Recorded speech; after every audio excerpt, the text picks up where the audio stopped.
That's my mommy's photo. The toddler cried. The fiancé smiled and tore it apart. Hey, stop scrolling for a second. I need you to hear this. There was a little girl, 3 years old, standing in the middle of a massive marble-floored mansion. Her tiny hands were reaching out, her eyes full of tears, and she was crying one single sentence over and over again. That's my mommy's photo. That's my mommy's photo. And the woman standing in front of her, beautiful, dressed in designer clothes, a diamond ring on her finger. She looked down at that crying baby and smiled. Not a warm smile. Not a kind smile. Slow, cold smile. And then she tore the photo in half. Right in front of the child. Now here's what I need you to understand. That little girl's mother wasn't just any woman. And that billionaire watching from the doorway. He saw everything. What happened next will shatter you. Hey beautiful people. Welcome back to the channel, or if you're new here, welcome for the very first time.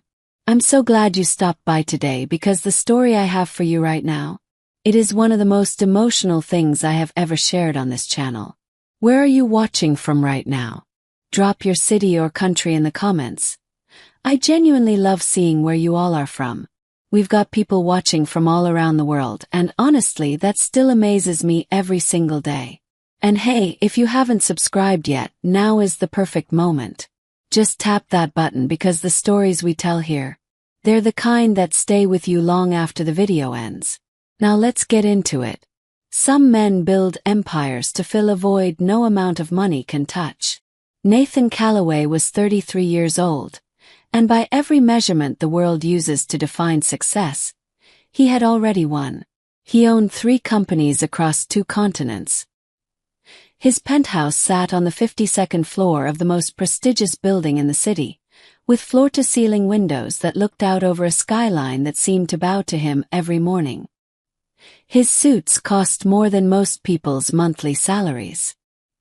His name appeared in business magazines, financial journals, and on the lips of every investor who wanted a piece of the future. But if you looked closely, really closely, past the sharp jawline and the confident stride and the way he commanded every room he entered, you would see something that all his money couldn't quite hide. Tiredness. Not in his body. In his eyes. Nathan had built everything alone. His parents had passed when he was in his mid-20s, just as his business was beginning to take off. He had no siblings. His world was meetings, deals, contracts, and an apartment that echoed at night. He was successful, powerful, envied, and deeply, quietly lonely. That's why, when his team's new housekeeping supervisor suggested expanding the live-in domestic staff, Nathan barely glanced at the proposal before signing it. He didn't care who cooked his meals or folded his shirts. He just wanted the silence to feel a little less heavy. And so, on a rainy Thursday morning in October, a woman named Arya came to work in his house. She was 26, quiet, graceful, and carried herself with a kind of dignity that doesn't come from wealth. It comes from character. She wasn't there to impress anyone. She was there to work, and she worked hard, with her head down and her hands never still. Nathan barely noticed her at first. But then, one evening about 2 weeks after she arrived, he came home earlier than expected and heard something unusual coming from the kitchen. Laughter. Soft, high-pitched, bubbling laughter. He followed the sound and pushed open the kitchen door to find Arya sitting on the floor, in her uniform, cross-legged on his expensive marble tiles, with a tiny girl in her lap, both of them laughing at something only the 2 of them understood. The little girl couldn't have been older than 2.5. She had her mother's dark eyes, and when she looked up at Nathan, she blinked at him with the most fearless curiosity he had ever seen in a human being. "I'm sorry," Arya said immediately, scrambling to her feet. "I had no childcare today, and the agency approved it just for today. I'll make sure it doesn't." "What's her name?" Nathan asked. Arya paused. "Lily." Nathan crouched down to the little girl's level. Lily stared at him for a long moment with those enormous, unafraid eyes. And then she reached out and patted his cheek with her tiny chubby hand like she was inspecting something interesting. And Nathan Calloway, billionaire empire builder, man who had negotiated billion-dollar deals without blinking, laughed. He actually laughed. Real one. The kind that surprises you because you didn't know it was coming. And something shifted in that kitchen that evening. Something quiet and irreversible. Have you ever had a moment where a complete stranger, maybe even a child, touched a part of you that you had forgotten was still there? Before love announces itself, it tends to simply show up, quietly, in ordinary moments. After that evening, things changed in the penthouse. Not dramatically, not with grand declarations, but in the subtle, gentle way that real things tend to change. Nathan started coming home for dinner. Not every night. But enough that his chef noticed. Enough that his assistant, a sharp woman named Priya who tracked everything, raised an eyebrow and said nothing but made a note. It wasn't Arya he was coming home for, he told himself. It was the energy, the warmth. There was something different about a home that had a child in it, even occasionally. The sound of small feet. A sippy cup left on the counter. A crayon drawing left on the kitchen table that made him stop and stare longer than was probably reasonable. Arya, for her part, remained professional. Warm but careful. She had learned long ago that in houses like this one, the invisible lines were just as real as the walls. She was a single mother. That fact alone had closed many doors in her life. People made assumptions about her choices, her stability, her focus. She had stopped trying to explain the story behind Lily's existence. It wasn't anyone's business. She had her daughter, her work ethic, and her pride. That was enough. But Nathan watched her. He watched the way she moved through his home with quiet efficiency and total self-possession.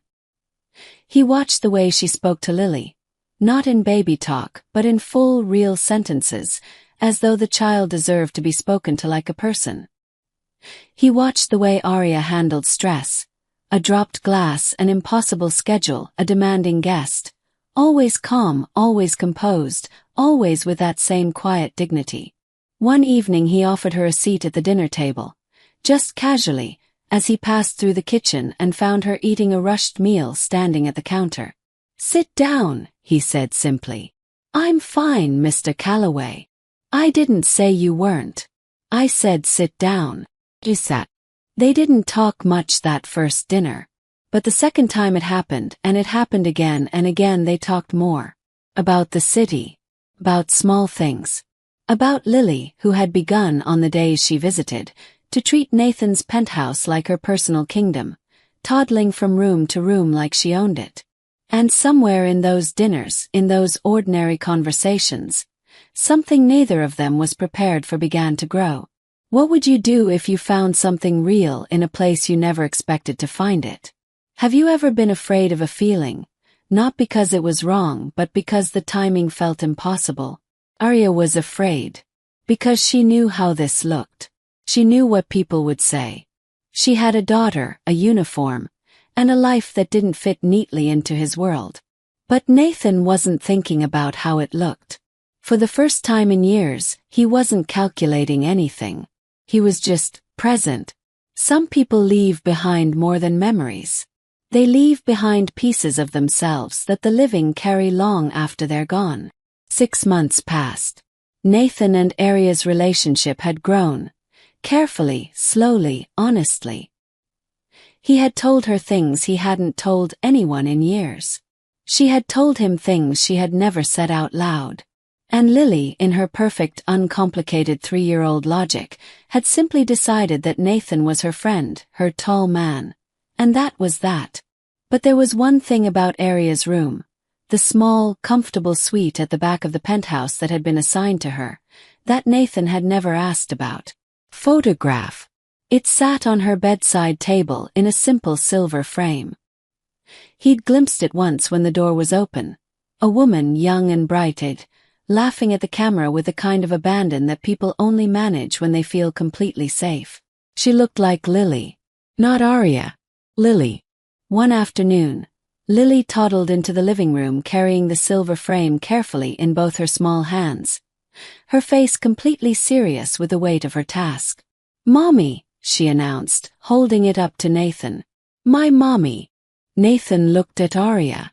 Arya was quiet for a moment. Then she sat down and gently pulled Lily into her lap. "Her name was Celeste," Arya said softly. "She was my younger sister. She died 14 months ago. Complications after Lily was born." The room felt very still. "I was there when Lily came into the world," Arya continued, her voice steady but soft, the way people speak when they've made peace with grief but still feel its weight. "Celeste made me promise, before she was even sick, just one of those conversations sisters have. She made me promise that if anything ever happened to her, I would raise Lily." She looked down at the little girl in her lap, who was studying the photograph with the focused attention of someone trying to memorize something important. "Her father wasn't in the picture. He left before Lily was born. So I kept my promise. I gave up my apartment, restructured my life, took this job because it allowed Lily to be near me. She calls me mommy because I'm all she's ever known. But I never let her forget Celeste." Nathan said nothing for a long time. Then he reached over and gently touched the frame that Lily was still holding. "Can you imagine carrying that? Carrying grief and love and a promise, all at the same time?" And here is where the story takes its first sharp turn. Because 6 weeks after that conversation, Nathan introduced Arya to someone. He called her an old friend. Her name was Diana Voss. She was 29, stunning in the way that takes significant effort and money to maintain, and she had known Nathan for 4 years through their overlapping social circles. She was polished, purposeful, and she had, for the past year, been quietly positioning herself as a permanent fixture in his life. Diana smiled at Arya the way a chess player smiles at a piece that hasn't yet realized it's already been moved. Not every smile is warmth. Some are just very well-practiced weapons. Diana moved fast. Looking back later, Nathan would wonder how he had missed it. But grief has a way of making people yearn for certainty, for something solid and familiar. Diana was familiar. Same world, same social language, no complications, no history he didn't already know. Within 3 months of reintroducing herself into his life, she was in his penthouse regularly.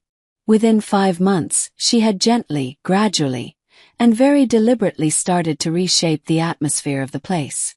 She rearranged things. Small things at first. Moved a vase. Suggested a different color for the hallway. Commented, lightly, always lightly, about how the live-in staff arrangement was a bit unusual, isn't it? She never said anything outright. She was far too smart for that.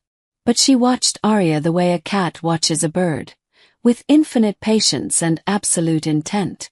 And she watched Lily most of all. Arya noticed. Course she noticed. But what could she say? She was the housekeeper. Nathan was her employer. Whatever had grown between them in those quiet dinners and honest conversations, she had never said a word about it, and neither had he. And then Diana had arrived, and the space for that unspoken thing had quietly closed. She focused on her work. She focused on Lily. But one afternoon, she came home from the market to find Diana alone in her suite, standing at the bedside table, holding the silver frame. Arya stopped in the doorway. Diana looked up. That slow, practiced smile. "Oh, I hope you don't mind. I was just looking around." She turned the frame over in her hands, examining it. "Who is this?" "My sister," Arya said carefully. "Please put it down." "Your sister." Diana tilted her head. "So Lily isn't actually yours." "She is mine," Arya said. The temperature in the room had dropped several degrees. "Biologically, I mean." "She is mine," Arya repeated. Diana set the frame down, but not carefully. It clattered against the table, and Arya crossed the room and picked it up with both hands and held it to her chest. Diana watched her do it. And that smile didn't waver. "You're very devoted," she said pleasantly. "That's sweet." She left the room. Arya sat on the edge of the bed for a long moment, the frame pressed against her heart. What would you have done in that moment? How do you fight something that hasn't technically done anything wrong yet, but you know in your bones that the attack is coming? 3 weeks later, Nathan proposed to Diana on a rooftop in the city. Arya heard about it from Priya. She said nothing. She congratulated him that evening with a steady voice and a steady face, and Nathan thanked her, and the distance between them, a distance neither of them had chosen, became official. Diana moved in the following weekend, and the frame on the bedside table stayed where it was. Until the day it didn't. Children see the truth before adults can protect them from it. That is both their gift and their vulnerability. It started on a Sunday morning. Nathan was at a breakfast meeting across the city. Priya had the weekend off. The penthouse was quiet in the way that big, expensive spaces are quiet, full of echoes and the hum of HVAC systems and the absence of warmth. Arya was in the kitchen preparing Lily's breakfast. Lily was in her mother's room, as she called it, always, playing with her small set of wooden toys, the ones she kept in a basket under the bed. Diana came downstairs late. She was dressed immaculately even at 10 in the morning, hair done, makeup perfect. She walked past the kitchen with a glance at Arya that communicated very clearly that she was not going to say good morning. She went into the living room. A minute later, Lily came toddling down the hallway, her arms full. She was carrying 2 things. Her favorite stuffed rabbit and the silver frame. She had decided, in the way that toddlers decide things, that she wanted to show her picture to the tall windows because the light was good. She stopped when she saw Diana. Diana stopped when she saw Lily. Lily looked at the woman. The woman looked at the frame. And then Lily, with the earnest clarity of a 3-year-old, held the photo up. "My mommy," she announced. Something shifted in Diana's face. Not anger exactly. Something more controlled than that, and therefore more frightening. She crossed the room, crouched down in front of Lily, and looked at the photograph. "That's a pretty picture," she said softly. "Can I see it?" Lily, who had been raised to be trusting, held it out. Diana took it from her hands. She stood up, holding the silver frame, and looked at it for a long moment. And then, slowly, with intention while looking directly at Lily, she opened the frame, removed the photograph, and tore it in half. Lily's face crumpled. "That's my mommy's photo," she cried. "That's my mommy's photo." She reached out with both tiny hands, trying to get the pieces back. "Give it back, give it back." "It's just a photo," Diana said calmly. "Mommy!" Lily screamed, dissolving into sobs. "Mommy!" Arya was already running. She had heard Lily cry before. The normal cries of childhood, hunger, scraped knees, tiredness. This cry was different. This was the cry of something wounded. She burst through the doorway and found Lily on the floor, sobbing with the full grief of her small body, and Diana standing above her, holding 2 torn pieces of paper. Arya went to Lily first. She gathered her up, held her tight, pressed her face into the child's hair. Then she looked up at Diana. And Diana looked back. Still calm. Still with that smile. "It was an accident," Diana said pleasantly. "Can you imagine being that child? Can you imagine watching someone destroy the only face you have left of your mother?" But what neither Diana nor Arya knew was that they were not alone. Nathan had come home early. He had been standing in the hallway for 40 seconds. He had seen everything. The truth doesn't knock. It simply walks in and fills the room, and suddenly there is no space left for the lie. Nobody heard Nathan come in. He stood in the doorway of the living room and he watched his fiancée tear a photograph in half in front of a 3-year-old child who was crying for her dead mother. He stood there for a long moment after it was done. And something in him, some last illusion, some last comfortable story he had told himself about who Diana was and what his life with her would look like, dissolved. He walked into the room. Diana turned and saw him, and for the first time since he had known her, the smile flickered. "Nathan," she said. "I know what you were just doing," he said quietly. That quiet was not calm. It was the opposite of calm. It was the voice a man uses when he is working very hard to keep something large and devastating from becoming something he cannot take back. He looked at Arya, who was on the floor holding Lily, the little girl still shaking with sobs. "Are you all right?" he asked. "We're all right," Arya said. He nodded. He reached into his pocket and produced a handkerchief, old-fashioned, monogrammed, the kind his mother had always told him a gentleman carries, and he crouched down and gently touched it to Lily's wet cheeks. The little girl looked up at him with red-rimmed eyes. "Tall man, fix it," Lily whispered. And Nathan's chest did something complicated. He looked at the two torn halves of the photograph that had fallen to the floor. He picked them up carefully. He held them together, the image reconstructing itself, a young woman laughing at a camera, full of life, full of joy, full of a future she never got to have. He looked at Lily. He looked at Arya. And then he turned and looked at Diana. "I think," he said, still in that quiet voice, "you should go." Diana stared at him. "Nathan, I watched you," he said. "From the hallway. I saw all of it." She was getting attached to a photograph of someone who... "She's 3 years old," Nathan said. "That is the only photograph she has of her mother. You knew that. You looked at her and you tore it in half and you called it an accident."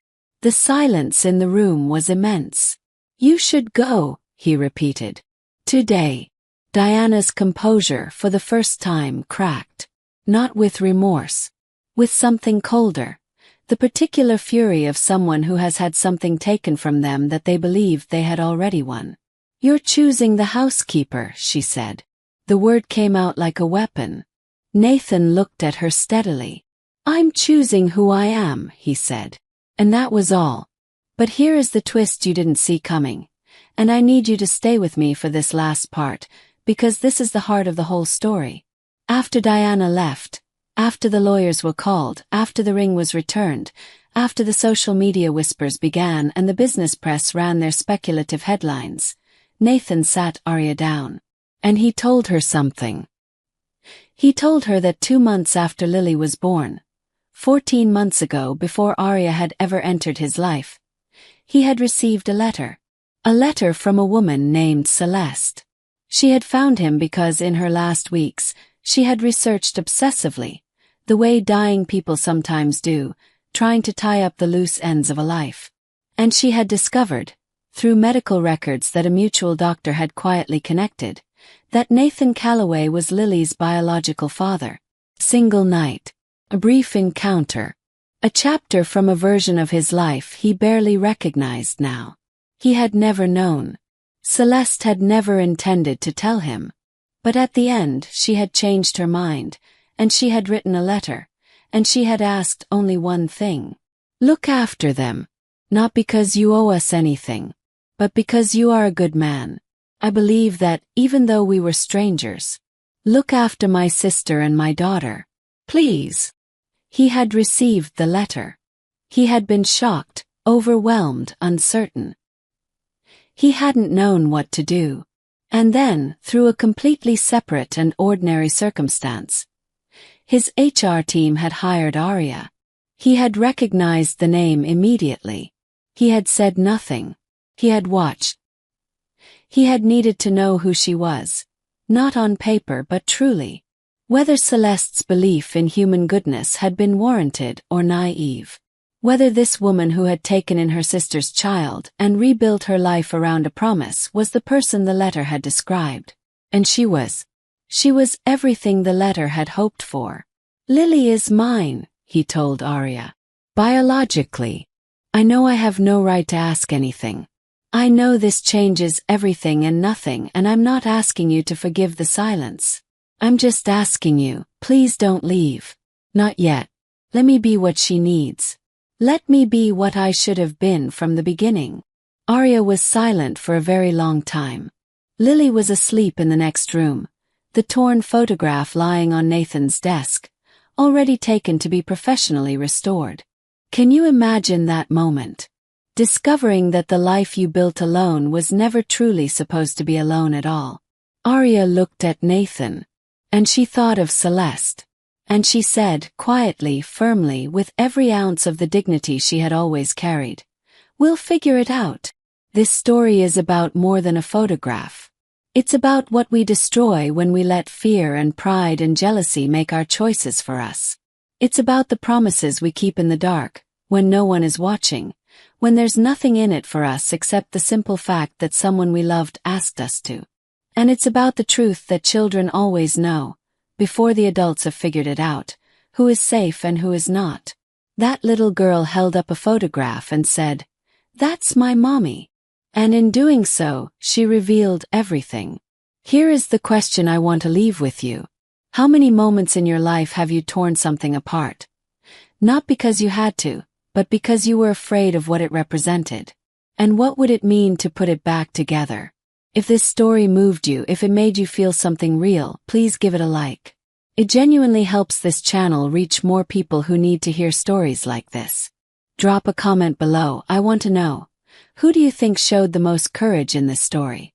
Nathan, Arya, or little Lily? And if you haven't subscribed yet, this is your sign. Hit that button because we have more stories coming that will stay with you long after you close your phone. Thank you for being here. Truly. I'll see you in the next one.